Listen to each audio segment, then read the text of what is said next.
ఆయన పార్టీ పుట్టడమే మతం ఆధారంగా పుట్టింది. ప్రజల్లో మతపరమైన విద్వేషాలను రెచ్చగొట్టడమే ఆయన లక్ష్యం. 15 నిమిషాలు సమయం ఇస్తే హిందువులందరినీ అంతం చేస్తారని గతంలో రెచ్చగొట్టిన జూనియర్ ఓవైసీ ఇప్పటికీ అవే తరహా విద్వేషపూరిత వ్యాఖ్యలు చేస్తున్నారు. ఇప్పుడు ఏకంగా ఏపీలోని కూటమి ప్రభుత్వంపై విమర్శలు ఎక్కుపెట్టారు. కర్నూలులో జరిగిన వక్ఫ్ చట్టానికి వ్యతిరేకంగా నిర్వహించిన సభలో మాట్లాడుతూ రాష్ట్రంలోని మసీదులు, దర్గాల లిస్టు ఆర్ఎస్ఎస్ చేతుల్లో ఉందని, వాటన్నింటినీ తొలగించేందుకు కుట్ర జరుగుతోందని ఆరోపించారు. ఈ విషయంలో సంఘ్ పరివార్కు కూటమి ప్రభుత్వం అండగా నిలుస్తోందని తెలిపారు. దీంతో మరోసారి రెచ్చగొట్టే వ్యాఖ్యలు తెలిపారు ఓవైసీ. అయితే వక్ఫ్ బిల్ పాస్ అయి నెలలు గడుస్తున్నా ఇప్పటివరకు ప్రజలను ఎందుకు రెచ్చగొడుతున్నట్లు, ఈ చట్టం వల్ల ఓవైసీనే ఎక్కువగా నష్టపోయారా, అన్యాయంగా ఆక్రమించుకున్న భూములను కాపాడుకునేందుకే ప్రభుత్వంపై ప్రజలను ఉసుగొలుపుతున్నారా? చూద్దాం.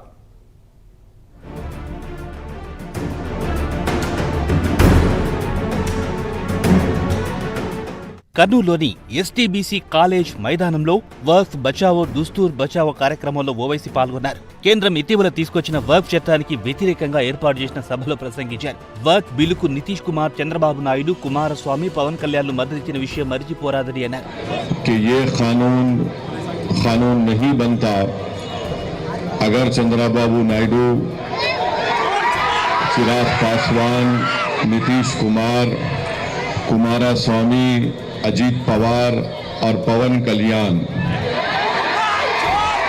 ये लोग अगर बीजेपी के इस लाए हुए बिल की मदद नहीं करते तो आज ये कानून नहीं बनता। मेरी आपसे गुजारिश ये है कि आप कभी भी मत भूलिए चंद्रबाबू नायडू को, पवन कल्याण को, नीतीश कुमार को, चिराग पासवान को, कुमारस्वामी को, अजीत पवार को और जयंत चौधरी को भी। और आप अपने जमहूरी तरीके से जब कभी भी आपको मौका मिलेगा आंध्र प्रदेश में, आप चंद्रबाबू नायडू को हराइए, పవన్ కళ్యాణ్ కు హరాయే. వక్ఫ్ జగన్ సైతం వ్యతిరేకమే అని అన్నారు. అంతేకాదు రాష్ట్రంలోని మసీదులు, మదర్సాలను కబ్జా చేసేందుకు ఆర్ఎస్ఎస్ ప్రయత్నిస్తోందని, ఇప్పటికే సంఘ్ పరివార్ చేతిలో దీనికి సంబంధించిన లిస్ట్ ఉందని ఆరోపించారు. ఆర్ఎస్ఎస్ यही चाहती है कि इस मुल्क में उनके पास एक लिस्ट है उन मस्जिदों की, दरगाहों की, खानकाहों की, वो उसको हासिल करना चाहते हैं। और चंद्रबाबू नायडू और पवन कल्याण ने आरएसएस के एजेंडे को सामने बढ़ाया है और आरएसएस को इस मुल्क के सेकुलरिज्म को खत्म करने के लिए, इस मुल्क के आइन को, कॉन्स्टिट्यूशन को कमजोर करने के लिए चंद्रबाबू नायडू ने बीजेपी का साथ दिया. వక్ఫ్ పరిరక్షణకు ప్రాణత్యాగానికి సిద్ధంగా ఉండాలని సభకు హాజరైన ముస్లింలను రెచ్చగొట్టారు. ఇందుకు ప్రధాన కారణం ఒకటే, కేంద్రం తీసుకొచ్చిన వక్ఫ్ చట్టం వల్ల ఇన్నాళ్లుగా అన్యాయంగా ఇతరుల భూములను ఆక్రమించుకునేందుకు వక్ఫ్ బోర్డులకున్న అపరిమిత అధికారాలు తొలగిపోయాయి. దీంతో అన్యాయంగా కబ్జా చేసేందుకు వీల్లేకుండా పోయింది. ఫలితంగా ఒక్కపట్టిలో ఇప్పుడు ముస్లిం నాయకుల ఆటలు సాగడం లేదంటున్నారు విశ్లేషకులు.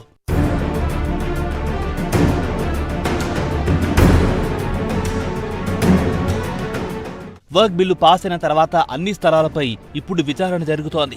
అన్యాయంగా కబ్జా చేసిన భూములెన్ని, ప్రభుత్వ స్థలాలు ఏమైనా కబ్జా గురయ్యాయా, వక్ఫ్ భూముల్లో దస్త్రాలున్న భూములేని, వక్ఫ్ ఆల్వేస్ వక్ఫ్ పేరిట ఆక్రమించుకున్న భూములేని అనే విషయాలన్నింటిపైన ప్రభుత్వ యంత్రాంగం ఇప్పుడు విచారణ చేయనుంది. ఈ విచారణలో సరైన దస్త్రాలు లేని భూములు, వివాదమున్న భూములన్నింటినీ ప్రభుత్వం తీసేసుకుంటుంది. అవి ప్రభుత్వ భూములైతే ప్రభుత్వానికి, ప్రైవేట్ వ్యక్తుల భూములైతే ఆయా వ్యక్తులకు అప్పగించేస్తుంది. దీనివల్ల అన్యాయంగా ఆక్రమించుకున్న భూములన్నింటినీ వక్ఫ్ కోల్పోనుంది. ఇందులో మసీదులున్నా, దర్గాలున్నా అవన్నీ అన్యాయంగా నిర్మించినవే అవుతాయి. అటువంటి వారికి ప్రభుత్వం నుంచి అనుమతులు కూడా ఉండవు. కాబట్టి వీటన్నింటినీ తొలగించే అవకాశం ఉంది.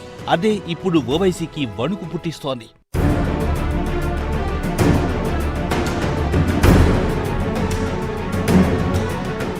కేంద్రం తీసుకొచ్చిన నూతన బిల్లు వల్ల ఎక్కువగా నష్టపోయింది ఓవైసీని అంటారు విశ్లేషకులు.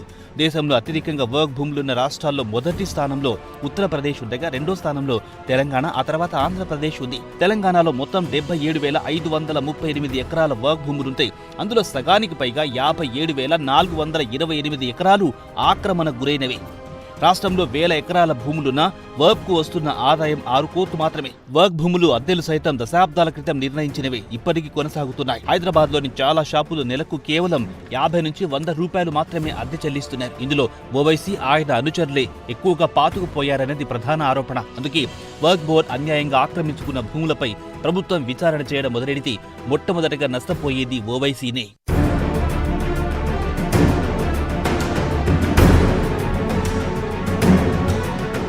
వర్క్ బిల్లు పూర్తిగా పాస్ అయిపోయింది కాబట్టి ప్రభుత్వాలు విచారణ మొదలెట్టేందుకు సిద్ధంగా ఉన్నాయి. అది జరిగితే తమ ఆధీనంలో ఉన్న ఆస్తులన్నీ వెళ్లిపోతాయన్న భయంతో ప్రజలను రెచ్చగొట్టే ప్రయత్నం చేస్తున్నారు ఓవైసీ. అందుకే ఎప్పుడో పాస్ అయిపోయిన బిల్లుకు వ్యతిరేకంగా ఇప్పటికీ బహిరంగ సభలు ఏర్పాటు చేసి రెచ్చగొడుతున్నారు. ఆర్ఎస్ఎస్ చేతుల్లో మసీదుల డీటెయిల్స్ ఉన్నాయని, వాటిని తొలగించేందుకు కూటమి ప్రభుత్వం కుట్ర పన్నుతోందని అసత్య ఆరోపణలు చేస్తున్నారు. అయితే ఇప్పటికే వర్క్ గురించి ప్రజలందరికీ అవగాహన వచ్చిందన్న విషయాన్ని ఓవైసీ గ్రహించలేనట్టున్నారు. వర్క్ ఉన్న అపరిమిత అధికారాల వల్ల ముస్లింలు సైతం నష్టపోయారు. కాబట్టి ఈ బిల్లును పాస్ చేసినా ఎవ్వరు అభ్యంతరం వ్యక్తం చేయలేదు. పశ్చిమ బెంగాల్లో మమతా బెనర్జీ నేతృత్వంలోని తృణమూల్ కాంగ్రెస్ పార్టీ తన ఓట్ బ్యాంక్ కోసం అల్లర్లకు ప్రేరేపించినా అది ఎన్నో రోజులుగా కొనసాగలేదు. మరి ఇప్పటికైనా ఓవైసీ నిజం తెలుసుకుంటారో లేదో చూడాలన్న వ్యాఖ్యలు సర్వత్రా వినిపిస్తున్నాయి.